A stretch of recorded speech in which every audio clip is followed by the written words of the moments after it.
students! Today we're going to talk about motion and forces, Science 5. Let's go!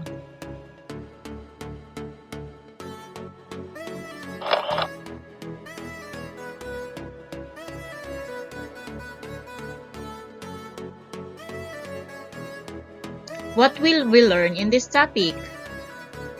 First one is what is motion. Second, reference point. Next, force. Fourth, distance and displacement. Alright?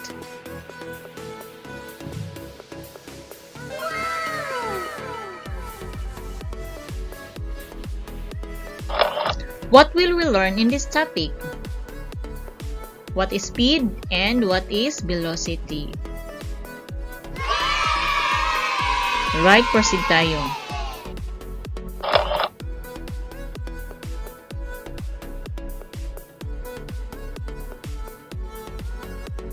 Okay, I have here a picture, and all you have to do is to observe what is the picture all about. Alright, very good. The picture is all about forces at play, and it is also involves motion. What is the mother doing in this picture? Very good. The mother is pulling. How about the little girl? The little girl is pushing the cart.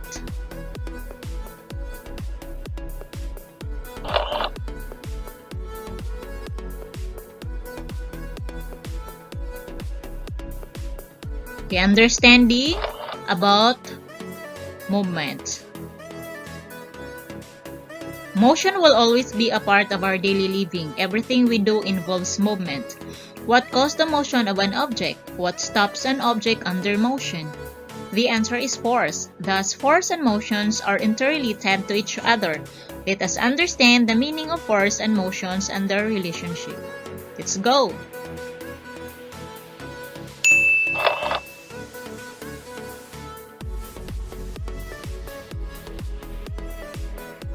Alright, we have here three objects, and all you have to do is we're going to identify or to guess the type of motions of the two objects here.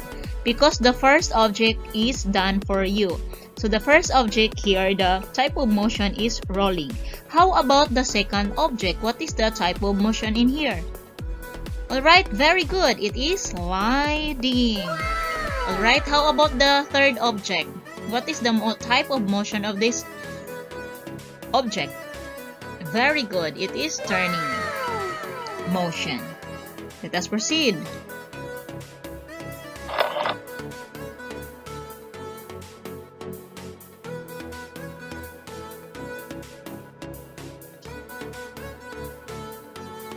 Okay, we have things to discuss.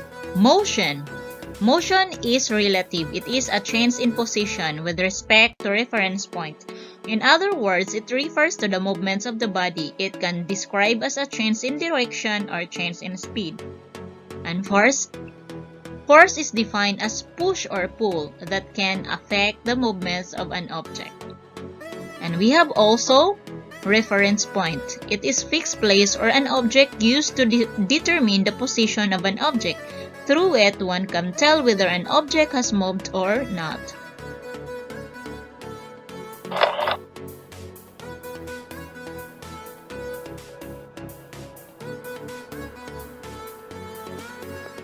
Alright, we have here a reference point. So, uulitin ko yung definition. Reference point is fixed place or an object used to determine the position of an object. Through it, what one can tell whether an object has moved or not. So we have here the diagrams. We have diagram 1 and diagram 2.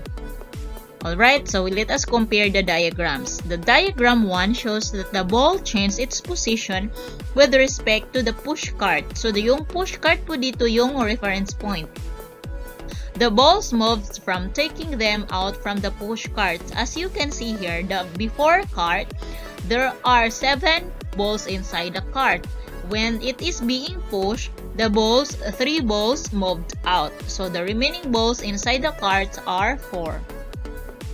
Next, we have here diagram 2. shows that the balls did not change the position with respect to the push cart. Kahit pinupush po yung cart, hindi po yung nag-change yung position ng bola. There are 7 balls inside the cart. However, the push cart changed its position with respect to the ground. So, yung reference point po natin dito, yung ground. The cart moved by pushing it against the ground. So, sa diagram 1, yung nagmo-move yung bola. Dito naman, sa diagram 2, yung nag-change po ng position yung cart kasi pinupush po natin yung cart against the ground. Ayan.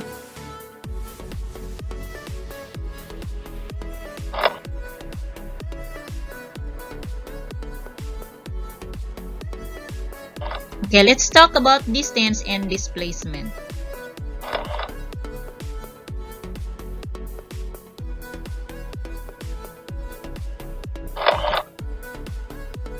Distance and displacement are different quantities but they are related. Distance is an important factor in measuring motion.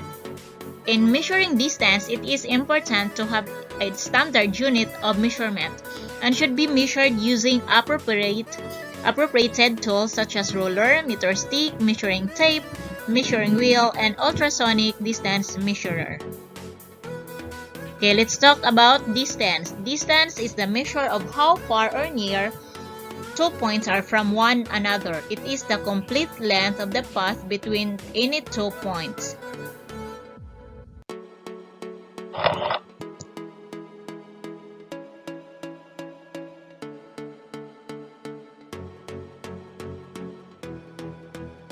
So distance. Distance is the measures of how far or near points from one to another or from one another. It is the complete length of the path between 2 points. So we have here an example of distance.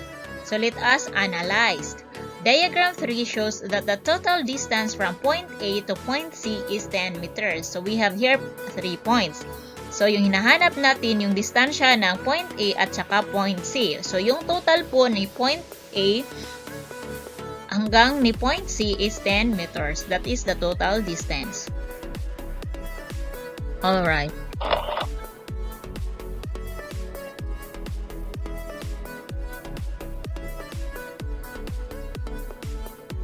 Displacement is the change in position of an object. It is presented as an arrow that points from starting to final position. Displacement is direct length between any points when measured along the minimum path between them. So we have here diagram for you to understand about displacement. So let us analyze. Diagram 4 shows that the push carts move from point A to point B. Point A is the starting point where nung naglilinya pa po kayo sa line A kayo. Tsaka pinupush na nyo po yung cart ninyo to final position. Dito na po yung sa cashier. So then the object's position change from the lane to the final position, yung cashier na po, yung nagbabayad na po kayo. So ayan, let's proceed.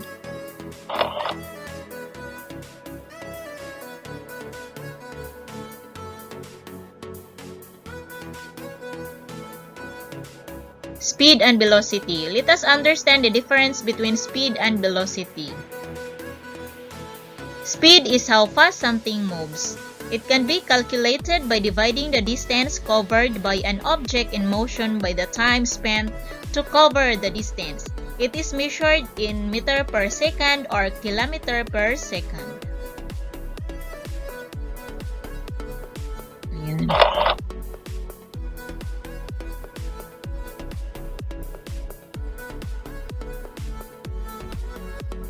So, velocity is speed with direction. It is the rate of change of object's position with respect to a frame of a reference and time.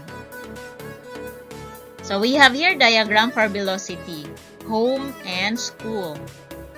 So, let us analyze. Diagram 5 shows that the distance traveled from home to school is equivalent to 6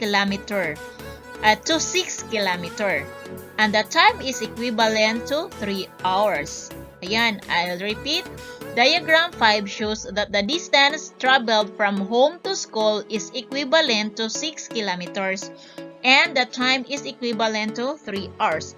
Thus, the speed is equal to 2 kilometers per hour and the velocity is 2 kilometers per hour east. So to get the speed, use the formula of speed equals to distance divided by time. Again, the formula for speed is speed equals to distance divided by time.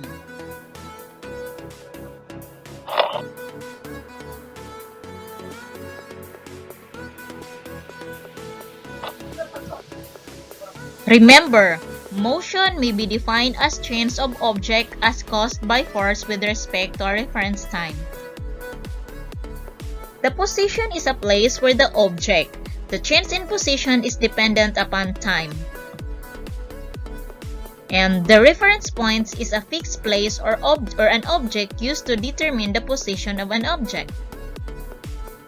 And force initiate and influence motion.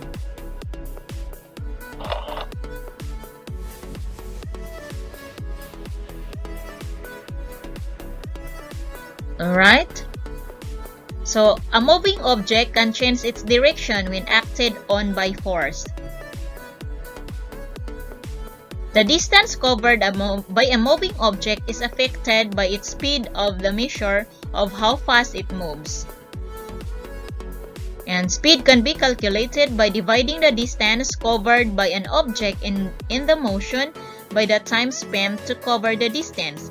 It is expressed as the formula of distance equals to a speed divided by time. I'll repeat. Speed is equals to distance divided by time. Again, uulitin ko.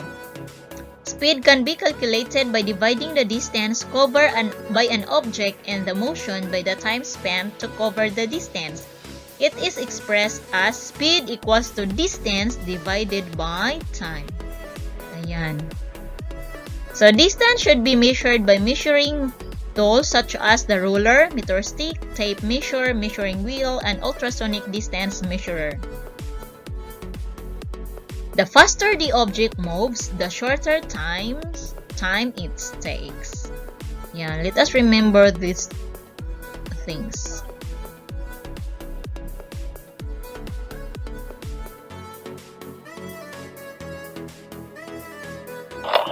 Let us analyze. So we will have questions here to answer.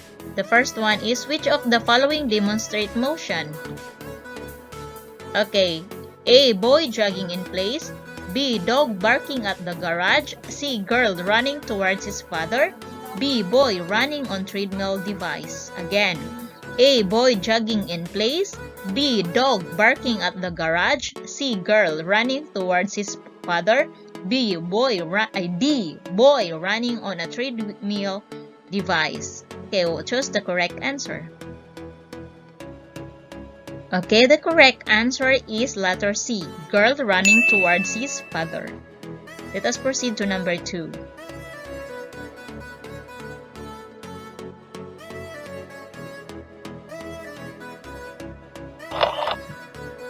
Number 2 is, how can a biker travel a great distance in a specified time?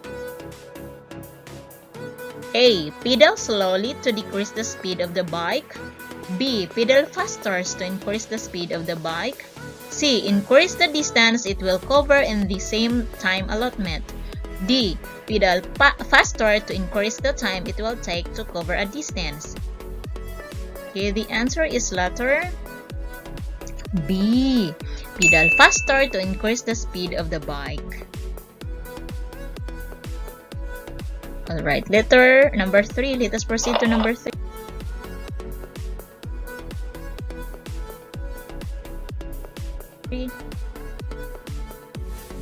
Which of the following action can cause an object to move from one place to another? A. Pushing. B. Singing. C. Sitting. D. Sleeping. Again, A. Pushing. B. Singing. C. Sitting. D. Sleeping. What is your answer? Okay, the correct answer is letter A.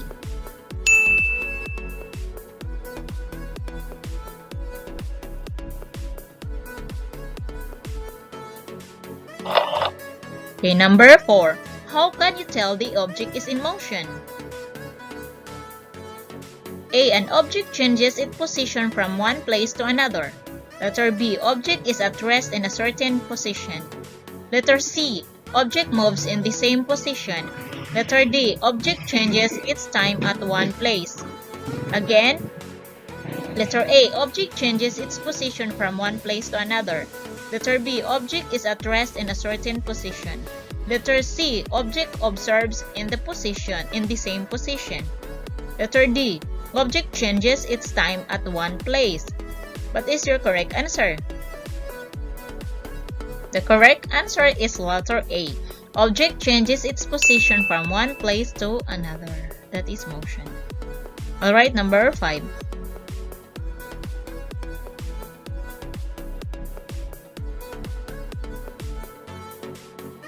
Number 5 is, which of the following initiate and influence motion?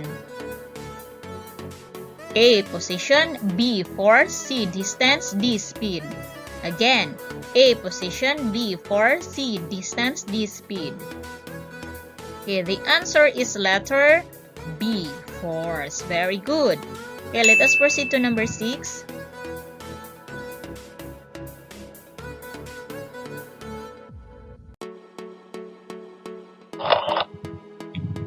Which is the reference point of a boy leaving home for school?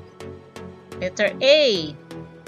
Canteen, B. Classroom, C. Home, D. School ground. Again, I'll repeat. Which is the reference point of a boy leaving home for school? A. Canteen, B. Classroom, C. Home, D. School ground. The correct answer is letter C. Our reference point is home. Okay, number 7.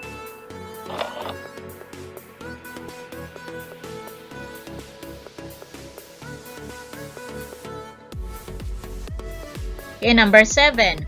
What is the importance of point A in determining the movements of the object? And we have here a diagram.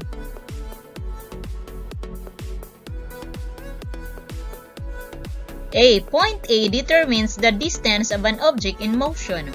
B. Point A determines the initial position of an object in motion. C. Point A determines the final position of an object in motion. Letter D. Point A determines the speed of an object in motion. Alright, again. Point A determines the distance of an object in motion. Letter B. Point A determines the position initial. Again, I'll repeat. Letter A. Point A determines the distance of an object in a motion. Letter B. Point A determines the initial position of an object in motion.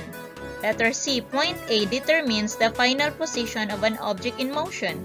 And letter D is point A determines the speed of an object in motion. Choose the correct answer. The correct answer is letter B. Point A determines the initial position of an object in motion.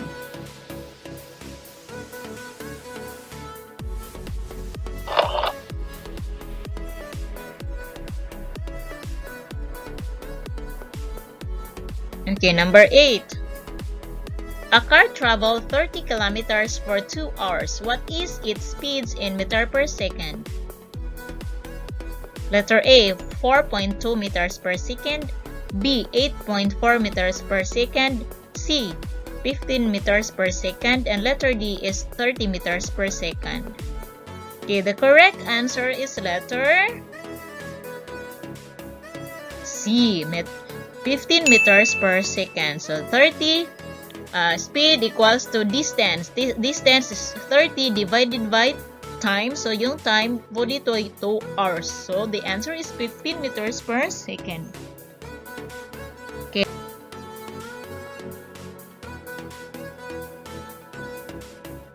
And number 9. A jeepney travels 100 kilometers in 3 hours. What is the average speed? A. 40 km per hour. B. 43 km per hour. C. 60 km per hour. D. 120 km per hour. So again, the formula of speed is speed equals to distance divided by time. So the answer here is number A. Letter A rather. The answer here is letter A. 40 km per second. 120 divided by 3 hours. 100 kilometers divided by 3 hours equivalent to 40 km per hour. Ayan. So number 10.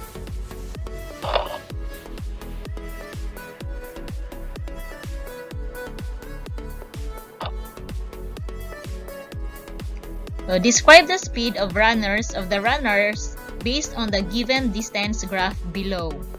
Okay, we have here the graph, distance times graph. And we have here the choices. Letter A, the lower the runner is, the longer time it takes to cover the same distance. Letter B, the lower the runner is, the shorter time it takes to cover a certain distance. Letter C, the faster the runner is, the longer it takes to cover the same distance. Letter D, the faster the runner is, the shorter time it takes to cover a certain distance. Again, I'll repeat the options. Letter A, the lower the runner is, the longer it takes to cover the same distance. Letter B, the lower the runner is, the shorter time it takes to cover a certain distance. Letter C, the faster the runner is, the longer it takes to cover the same distance. And letter D, the faster runner is, the shorter time it takes to cover a certain distance. Alright, what is your answer? Okay, the correct answer is letter D. The faster the runner is, the shorter time it takes to cover a certain distance. Alright kids, I hope you learned something today about our topic.